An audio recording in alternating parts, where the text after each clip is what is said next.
Innamal mu'minuna ikhwatun. Nuk ka kurfar dilema në atë pjesë. Pra, çka i lidh besimtarët? I lidh besimi mes njëri tjetrit. Ata duhen me ruh, me shpirt, me al-aql, me mendje, me al-lisan, me gjuhën e tyre. Pra, sepse këto komponenta që është akli, mendja, lisani, gjuha dhe roha që është shpirti, se zemra, mendja, ata janë të lidh mes njëri tjetrit, me njëri tjetrin. Ku këtë shpjegon dhe një ajet kuranor mjaft bukur, ku thot për dashturin Muhammed a.s. Muhammedur Rasulullah walladhina ma'ahu ashiddau 'alal kuffari ruhamau bainahum.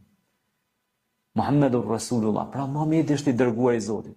Walladhina ma'ahu, ata të cilët janë me Muhamedin, pra ashab, shokët e tij, shoqënia rrethi, ashiddau 'alal kuffar, pra janë të prerë ndaj mohuzve, nuk kanë tolerancë me ta, në atë kuptimin që nuk i tolerojnë çështjen e besimit.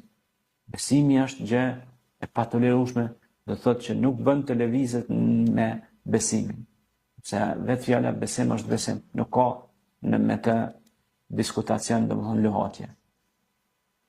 Ruhamau bainahum, janë të mëshirshëm me njëri tjetrin. Pra besimtarët janë të mëshirshëm, e duan njëri tjetrin, e respektojnë dhe nderojnë njëri tjetrin.